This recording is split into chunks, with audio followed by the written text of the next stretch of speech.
Oke, selamat malam teman-teman semua. Jadi, Malam. adalah episode kedua dari acara Bincang Pastu Vena yang diadakan oleh Prodi Arsitektur Universitas Amikom Yogyakarta. Nah, malam ini kita akan belajar mengenai kelebihan ataupun bagaimana pengalaman belajar arsitektur di Universitas Amikom. Nah, saat ini saya bersama dua orang narasumber yang merupakan salah satu mahasiswa yang ya lumayan berkompeten, bukan lumayan tapi sangat berkompeten, sangat berkompeten di gitu Universitas Amikom. Dan selamat malam Mas Fat, selamat malam Mas. Malam. Ya. Gimana kabarnya Mas berdua? Ya, baik. Oke, jadi nanti karena ini berhubung dua narasumber ya, jadi kita tanya satu-satu, jawabnya juga satu-satu. Oke. Kita langsung mulai aja Mas, daripada kita berlama-lama. Itu banyak yang bertanya ya Mas ya tentang belajar arsitektur. Kemarin udah secara garis besar kita sudah tahu sedikit dari Mas Yosa secara garis besarnya. Nah itu kan di luar kampus ya, maksudnya masih dalam pengertian tentang arsitektur. Nah, sekarang saya awali dengan Mas Fat dulu. Menurut Mas, pendapat Masnya itu apa sih kelebihannya belajar arsitektur di Universitas Amikom, Mas? Kelebihannya ya, yang jelas Amikom ini punya tagline yang unik, yaitu digital arsitektur. Yang mana kalau yang di luar kampus arsitek Amikom, ya kampus-kampus yang lain, terutama yang di Jogja, itu mereka lebih menekankan studio ya seperti yang dulu-dulu konvensional dengan manual dan lebih memperdalam itu. Tapi kalau di Amikom kita lebih memperdalam digitalnya, mempelajari teknologi yang baru, dan itu ada mata kuliahnya dan SKS-nya banyak, hampir setara sama studio yang biasa. Ada studio digital namanya. Oke, jadi itu salah satu alasannya Mas belajar mau ngambil arsitektur di Amikom ya Mas ya? Iya, itu. Kalau dari Mas Zulnya? Kalau dari saya sih, ya kalau di arsitektur Amikom itu, ya tadi udah disebutin sama Mas Fat sendiri, yaitu tagline-nya digital arsitektur. Jadinya ya kayak mengikuti perkembangan zaman gitu. Kan sekarang kan sudah semakin mengandalkan teknologi. Nah, kalau di Amikom ini karena tagline-nya digital arsitektur, ya jadinya kita belajar tuh juga mengikuti perkembangan zaman gitu loh. Jadi nggak bakal kayak ketinggalan zaman tuh, kayaknya nggak bakal ada kata-kata itu gitu loh. Itu sih kalau menurutku. Oke Mas, jadi keren banget Mas. Jadi embel digital arsitektur itu sangat berpengaruh terhadap perspektif Mas ya. Pengaruh. Terus kita pertanyaan yang selanjutnya itu dari saya, apakah kuliah di arsitektur ya setidaknya Mas tahu lah secara garis besar. Apakah Mas udah membandingin ya? Bukan membandingin sih, maksudnya termasuk murah nggak kuliah di arsitektur Amikom? Dari siapa nih? Dari Mas Fat dulu lah. Oh iya. Okay. Gimana? Maksudnya gimana? Apakah kuliah arsitektur di Amikom dalam tanda petik ya Mas murah ya? Worth it nggak? Worth it sih, dengan dana yang sekian. Ya mungkin lebih murah daripada kampus-kampus yang lain.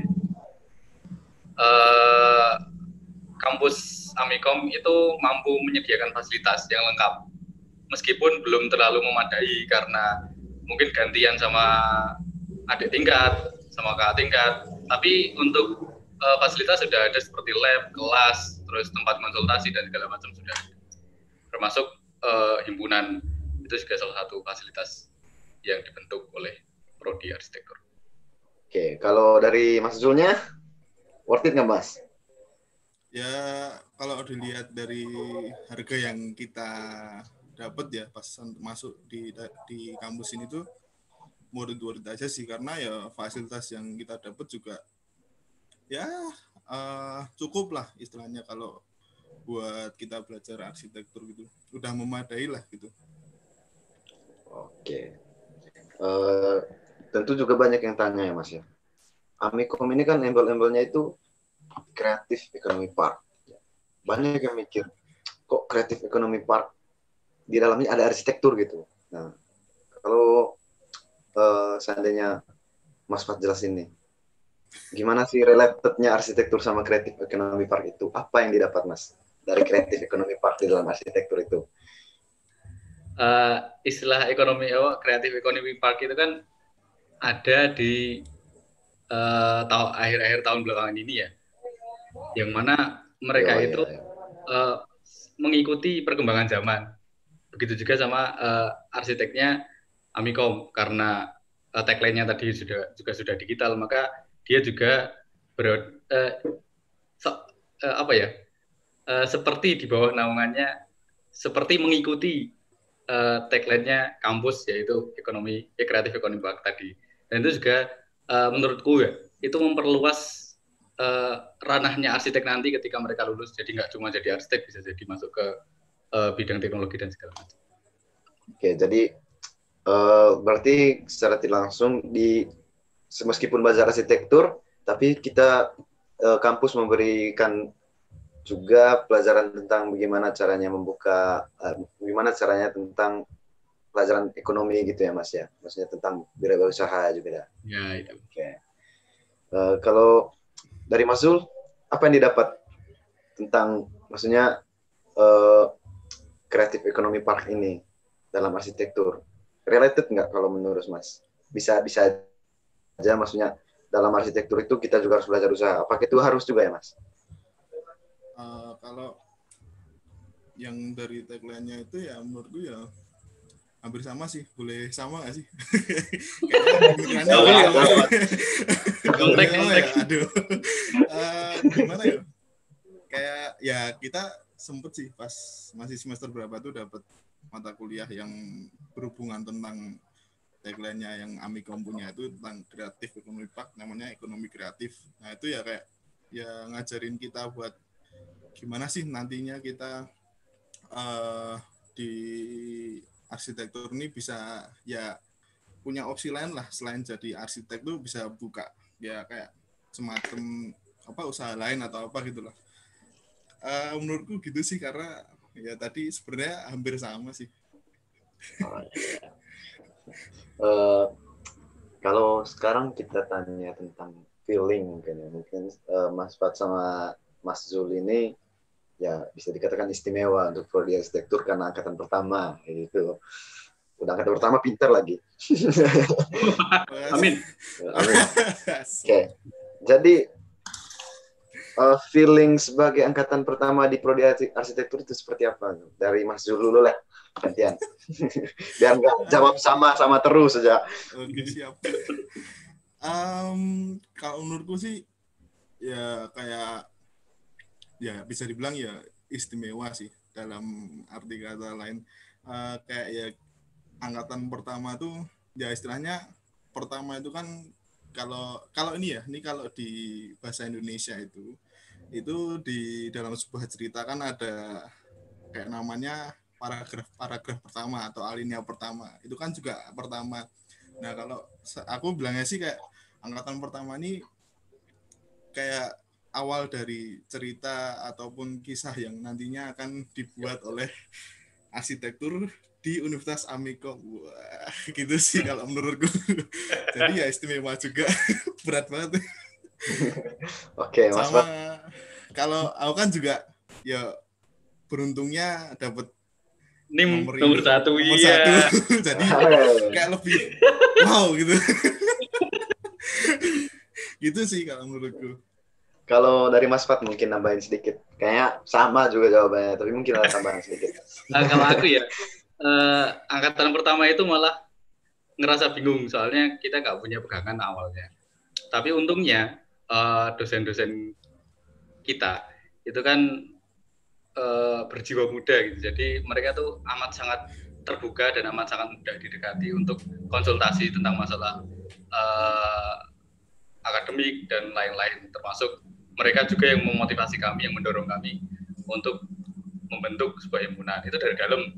Terus dari luarnya, untungnya kami juga punya PAMI, Jogja itu punya PAMI, jadi persatuannya mahasiswa arsitektur Jogja, yang kalau ada prodi baru mesti didatangi dan diajari gimana sih caranya berarsitektur yang baik, maksudnya menjadi mahasiswa arsitektur yang baik, atau gimana sih caranya membentuk himpunan baru dan segala macam. Jadi kami banyak sekali belajar dari situ.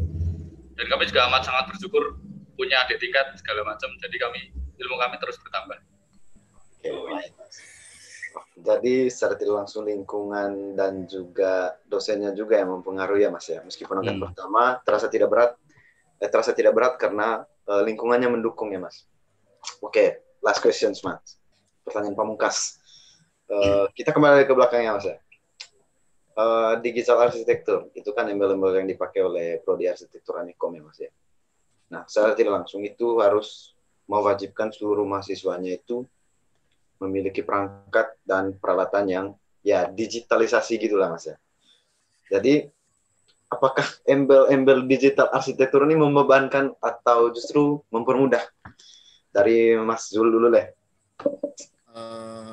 Kalau dari aku sih menurutku membebankan nggak begitu sih, tapi justru malah itu jadi kayak apa ya, kayak apa namanya, jadi kayak punya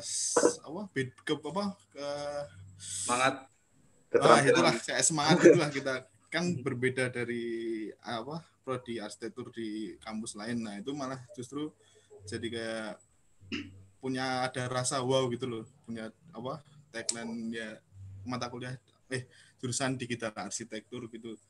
Ya kalau dari aku sih emang nggak begitu terbebani sih, karena emang untungnya dulu dari saya kan ngambil sekolah menengah kejuruan. Nah itu sudah sesuai jalurnya, udah ngikut arus lah gitu. Jadi untuk ke universitasnya beruntungnya bagi saya ya nggak terlalu terbebani. Oke, mungkin Mas Fat bisa nambahin atau sama? Kalau menurut saya ya digital arsitektur itu menjadi tantangan baru buat anak-anak mahasiswa arsitektur, terutama buat teman-teman yang memang sebelumnya nggak tahu teknologi atau ingin tahu tapi dia nggak punya perangkatnya gitu loh. Nah karena memang saya juga salah satunya kayak gitu dulu, lulusan pesantren kan nggak tahu apa-apa, bawa HP aja nggak boleh untuk bisa itu kan nggak mungkin. Habis itu saya juga laptop juga punya kakak saya, jadi masih amat sangat minim. Tapi dengan tadi ada dosen terus ada himpunan, kita bisa konsultasikan, sehingga yang kemarin aja saya sama Mas Zul itu bisa pinjem lab yang komputernya banyak terus bagus-bagus, itu satu orang bisa sampai 3 komputer, 4 komputer. Itu karena kemauan kami ya. Maksudnya karena kemauan mahasiswa dan dosen, fasilitas juga ada. Cuma tinggal mahasiswanya bisa gerak atau enggak. Nah, itu karena kami waktu itu belum punya perangkatnya. Nah, selain karena kami juga kreatif ekonomi Pak ya. Jadi kami juga punya tabungan sedikit-sedikit dari ini itu karena kami lumayan kreatif dan ekonomis tadi. Oke, thank you banyak. Bincang Pas Duvena episode kedua ini mungkin sangat santai ya, karena juga narsumnya memang terkenal dengan kesantaiannya Sans ya. Oke. Jadi saya ucapkan terima kasih kepada Mas Fat dan Mas Jul. Jadi kita bisa simpulkan kalau kelebihan arsitektur Amikom itu ada di digital arsitekturnya ya. Itu sangat bisa didengarkan kalau Mas Fat dan Mas Jul bilang itu seperti embel-embel yang tidak punya di kampus lain. Maksudnya hanya Amikom aja yang gitu. Jadi saya ucapkan terima kasih kepada Mas Fat dan Mas Zul sudah menemani saya pada malam ini di episode kedua Bincang Pas Duvena. Mohon maaf jika ada salah kata ya Mas, untuk teman-teman pendengar juga. Assalamualaikum warahmatullahi wabarakatuh.